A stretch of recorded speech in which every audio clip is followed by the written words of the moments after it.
Hello everyone, wishing you all a wonderful day. Today, we're going to dive into a gripping story, full of suspense, danger, and unexpected twists. Following Ye as he faces unimaginable challenges, mysterious threats, and the fight to protect those he loves most. If you enjoy the story, don't forget to hit that subscribe button so you won't miss the next thrilling episode. Hey everyone, welcome back. That morning, the small house was quiet. Too quiet, almost like it was holding its breath. Huyen and Maya had just stepped out, the door clicking softly behind them, leaving Ye alone with bruises that weren't just on his skin, and a message that still burned in his mind. This time, it wasn't a threat to his body alone. It was a warning. Next time, it wouldn't just be his face at risk. Sunlight brushed against his cheek, tinged with blue and purple from yesterday's chaos. And for the first time, Ye realized something chilling. This pain wasn't just his own anymore. It was bigger, heavier, and it demanded a choice. Tonight, at 9, he would have to go to their usual meeting spot alone. Behind that door, or maybe beyond it, waited something far darker than what he had faced before. If this part of the story hits you, if it makes you feel the weight of Ye's world, give it a like. It might just give him the strength he needs for the night ahead. Meanwhile, the earlier encounter between Tieu and Jay had seemed harmless, just words exchanged. But for Tieu, it wasn't an ending. It was a spark, a trigger, the instant Jay turned to walk away. That calm, almost casual gaze cut through Tieu like a blade. Every ounce of restraint he had held for so long exploded into a forceful, relentless fire. He had endured too much, and from that moment, he promised himself he wouldn't walk away unscathed. Tieu's mind began working like a grandmaster's chessboard. Each move calculated, each player known.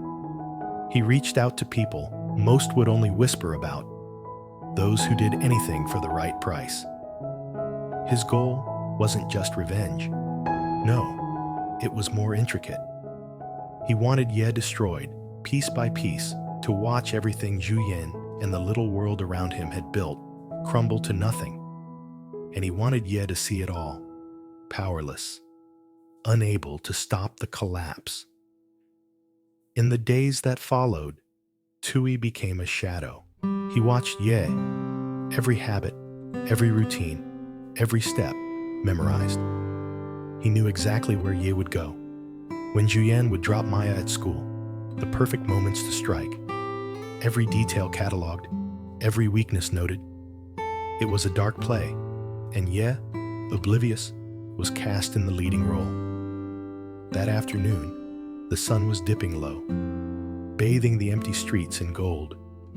Ye was just trying to get home, to enjoy a quiet dinner, to forget the world for a few hours. But the night had other plans. A screech of brakes cut through the air, the metallic scrape of something colliding with steel.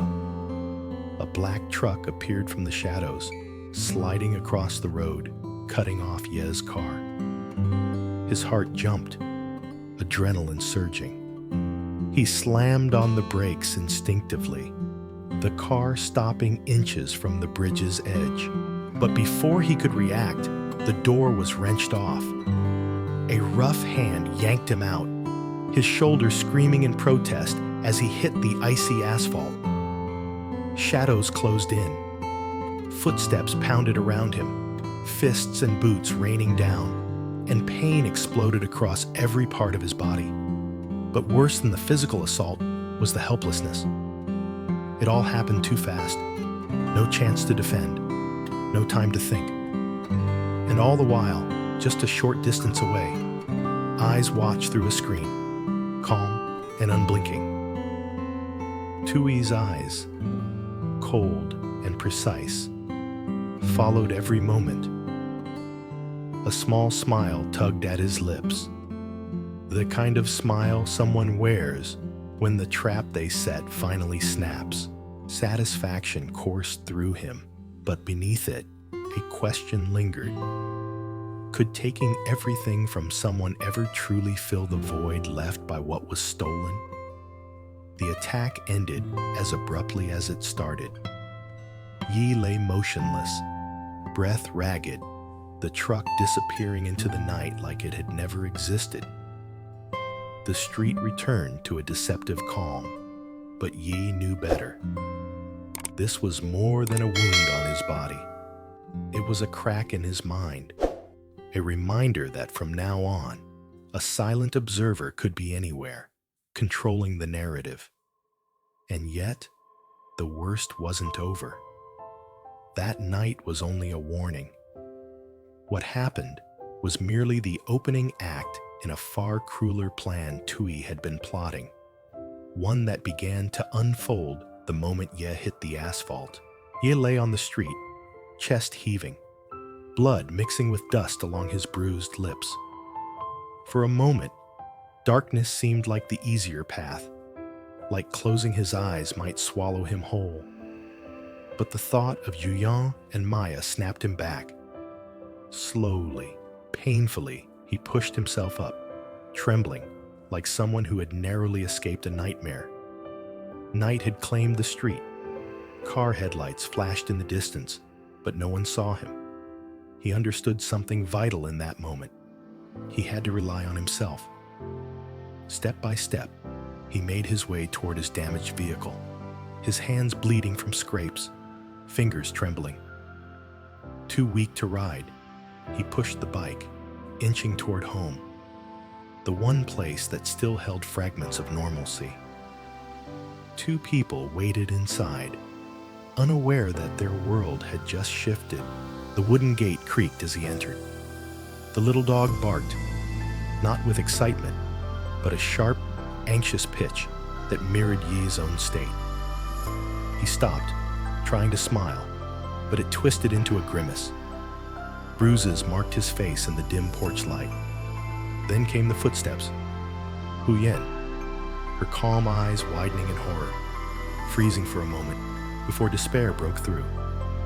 What happened? Oh my God, what did they do to you?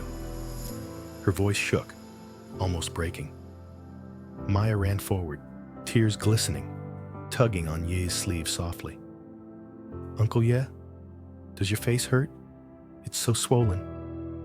Ye didn't answer, only breathing ragged and staring blankly, as if he just crawled out of hell. Huyen lifted him gently, guiding him inside. Every step a struggle, she helped him to the bed, swaying slightly to stay steady, trying not to cry. Maya stayed close, holding on to him as though letting go could make him vanish. Huyen placed a hand on Ye's shoulder, her eyes tender yet laced with fear. Tell me, who did this to you? The house fell silent. Outside, cold wind slipped through the cracks in the door, brushing fleetingly against Ye's pain-racked expression. This wasn't just physical agony, it was fear, deep and gnawing. Fear not only for himself, but for what he couldn't yet control. Yi sat silently, the dim light illuminating half his bruised face. Each movement sent sharp pain through his skull, yet he stayed quiet. Huyen and Maya went to fetch medicine, leaving the room ajar enough that Ye could hear Maya's soft sobs and Huyen's trembling voice as they tried to remain calm. Ye gripped the bed edge, resisting the urge to leap up and protect them. No, he told himself. I can't let them see more. Memories of the attack, engines roaring, fists flying, Tieu's cold eyes on a phone screen, flooded back, darkness seeping through the gaps of the door. He inhaled, lungs aching. Talking would only make it worse. Tieu wouldn't stop. If Ye had felt this, then Huyen and Maya were vulnerable too. Not Maya. Never Maya. A tear rolled down his bruised cheek, not from pain, but from fear. fear for those he loved most. Slowly, he wiped it away, forcing himself to steady his breathing. "I can handle it, as long as they're safe," he murmured. From outside came Maya's soft call. "Uncle, are you okay?" Ye opened his eyes. Something inside shifted. The trembling subsided, the fear dulled, replaced by a silent, resolute determination. Pain lingered. Yes, but so did something stronger. When Huyen returned, bringing a bowl of warm water and a towel, the room's tension didn't break. Every movement was careful, measured, as if one wrong gesture could shatter the fragile balance. Maya sat close, worry etched into her small face. Huyen wet the towel, wrung it slowly, and pressed it against Ye's bruised cheek. Her hand trembled, but determination shone through. "Don't be afraid. I'll be gentle," Maya whispered, her red eyes staring up at him. He forced a painful, uneven smile, stroking her hair. "I'm okay. I'm strong." Maya nodded solemnly, a single tear slipping down her cheek. Across from him, Huyen watched, understanding without words. Her gaze said what her lips did not. She knew, and she feared for what came next. Huyen's voice was soft but steady. "It was just an accident, right?" she asked. Her gaze didn't waver, reading the truth in his eyes. Yi looked down, avoiding their stare. "Yes, the motorcycle skidded. It's nothing. I'll be fine tomorrow." Huyen nodded slowly. She didn't argue, didn't press further. She simply looked him in the eyes, waiting. Silence filled the room for a few seconds, heavy but necessary. And then she said slowly, almost as if testing the air, "But your eyes, they don't lie." Ye froze. Maya's small hand gripped his arm tighter, sensing something he didn't voice. The little girl's innocence cut through the tension, and yet it was their intuition, sharper than any words, that made the fear tangible. "Uncle Ye, I don't understand what's happening," Maya whispered, her voice fragile, "but I don't want you to put up with it." Ye's chest tightened. His lungs felt like they were compressing under the weight of the night. He hugged her gently, feeling her heartbeat sync with his own.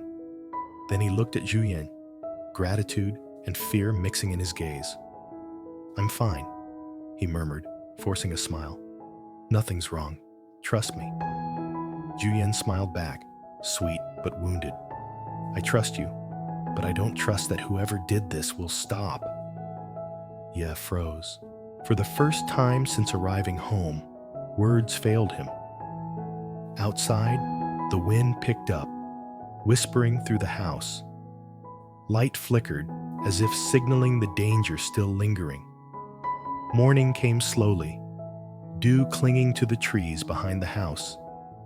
Light filtered through the leaves, falling in thin, trembling lines across the brick floor. In the kitchen, Huyen stirred soup quietly, the rhythmic sound comforting yet tense, like a heartbeat trying not to falter. Yi's eyes remained fixed on the bedroom door. Silence can be more terrifying than screams, he realized. The cold compress from last night still sat on the table, dark red at the edges. Huyen tried to steady herself, swallowing the helplessness that threatened to overwhelm. She placed the tray with the soup beside Ye, moving slowly, almost afraid that any sudden motion could shatter the fragile calm. Ye leaned against the headboard, shoulders tense, face calm but rigid. He forced a faint smile, but it never reached his eyes. "Let me help you," Huyen said softly, as though her words could mend what physical care couldn't. "I can just stay here," Ye whispered, the pain stabbing through his back and ribs. Huyen didn't argue. Instead, she gently placed an arm around him, helping him to stand, firm enough to support him, soft enough not to make him feel pitied. "Am I okay?" Ye asked quietly. Huyen stopped looking at the wounds and met his eyes. Slowly, she said, "I know." Then after a beat, she added, "But the one who says, 'I'm okay,' is usually the one suffering the most." His hand clenched, not in physical pain, but because her words struck exactly where he was trying to hide. At that moment, Maya appeared, hair tousled, clutching her teddy bear. She ran over and sat beside him, her small voice whispering, "Uncle Ye, eat your soup so you get better soon." Carefully, she blew on the spoon as if it were boiling hot, mimicking the adults around her. And naturally, her hand rested on the bruise, still marking his cheek. "It still hurts here," she murmured. Ye tilted his head, avoiding the pain, but held her hand. "Can I bear it?" he asked, half joking, half serious. Maya's eyes, wide and clear, seemed to look right through him. "But if you bear it alone, it won't heal," she said softly, with a wisdom no child should have to possess. Both Huyen and Ye stayed quiet, letting her words sink in. "It'll be fine tomorrow," Huyen murmured, stroking Maya's hair. "If you finish the whole bowl, it will be." Maya nodded seriously and looked up at him. "You have to promise it won't disappear." His heart thudded painfully, not from the bruises, not from the lingering ache in his body, but from the weight of responsibility pressing on him. He looked at both of them, at the small house that felt like the only sanctuary left, and slowly nodded. "I promise," he said. Maya smiled, resting her head on his shoulder. Huyen straightened the blanket and said firmly, "Stay home today. Don't try to go out. I'll take Maya to school and be right back." Yi watched them leave, his gaze lingering a fraction too long. He wanted to say something, anything, but swallowed it down, along with the spoonful of soup Huyen had brought him. Sometimes, he realized, speaking the truth hurts more than any blow. When the door closed behind them, silence returned. The morning light streamed in, illuminating the bruises across Yi's cheekbone. Pain radiated sharply, reminding him that nothing was simple anymore. The smell of the soup Huyen had hastily prepared mingled with the scent of old wood, and it underscored the feeling of isolation, of a world teetering on the edge. He sat on the edge of the bed, leaning slightly against the wall, inhaling deeply, exhaling slowly. He brought his hand to his face, feeling the purples and blues of yesterday's violence. This wasn't just a physical injury. It was a constant reminder that his options to protect them were limited. His phone vibrated. A new message appeared. "You'd better behave. Don't keep digging." His heart jumped. He gripped the phone so tightly that his knuckles turned white. Another message followed. "This time, it's just a warning. Next time, it won't just be her face." Breath quickened. Panic gnawed at him, but he forced himself to stay calm. Then a third message. "You can handle the pain, but those you're trying to protect will." The words cut deeper than any physical wound. Instinctively, his gaze shifted toward the door. Just where moments ago, Huyen had bent down to tie Maya's shoes, had whispered softly, "Remember to rest. Don't try to be strong all the time." Ye lowered his head, covering his forehead with his hands, trembling, not from his injuries, but from the fear that what he had endured might not be enough. Another notification chimed. He didn't want to see it, but he did. "I'll give you time to think, until your face heals, or until until they're safe. A tear slipped onto the screen. Yi knew he couldn't let this affect them. Not Huyen, not Maya. They had to remain shielded. They mustn't see the storm approaching. He clenched his fist, lifting his weary gaze, determination flickering in his eyes. And then the fourth message arrived. Tonight at 9, the usual place. Come alone. No words followed, but the silence. That silence made Yi's heart pound harder than any threat ever could. He exhaled, pressing a hand to his chest, feeling the rhythm of a heart burdened with fear, yet steeled with resolve. Slowly, painfully, he set down his phone and rose. Each step was unsteady, each movement a test of will. But he walked, because the storm could not fall on him. It would fall on them if he faltered. Trong câu Outside, chuyện cảm động the này, light remained calm, Huyền đoàn tụ với đệ serene sau nhiều as the tháng dawn. xa cách. Mối dây liên kết của But họ he knew được better. củng cố bởi sự vắng mặt That calm, và tình yêu bền vững. Cùng it nhau, would họ last tập trung only chăm sóc until cô gái 9 Maya, tonight. xây dựng một mái He ấm an thought toàn he và had tràn đầy yêu survived thương. the worst night of his Đồng life, thời hỗ trợ Tử Vi, but a một cô gái series trẻ of đang mysterious đối mặt threats khó khăn. reveals that Những khoảnh danger khắc is gia đình far chuẩn from bị over. bữa ăn, Every step he dựng lên takes một is cấu being trúc cho watched, Maya every và moment chia sẻ planned con người, by someone who wants to phản destroy ánh him tình yêu sâu completely. sắc và sự quan As tâm he lẫn nhau trong struggles gia with đình. physical Tuy pain, nhiên, fear, sự bình yên and the không còn weight gián of đoạn protecting khi his kẻ loved xâm nhập ones, xuất hiện, the tìm line kiếm between Tử Vi safety và làm nổi and bật sự terror mong manh blurs. và những nguy In a hiểm mà họ world phải đối mặt. where trust is Những căng fragile thẳng và bất and định, threats come from the Huyền và đệ lên shadows, kế hoạch cho một Ye tương lai must an find toàn the hơn. courage to stand Quyết định again. trở về miền Bắc But để the gần gũi question hơn với gia đình và remains, mang lại sự ổn định will cho he be Maya. able to face what Qua những awaits thử him thách, tonight? mối đe dọa và Or những is this just the beginning of a kết nối far chân thành, darker plan? câu chuyện ca ngợi sức mạnh The tình night yêu, gia promises đình và answers sự kiên cường trong or công việc, devastation. tạo dựng hy vọng và an toàn.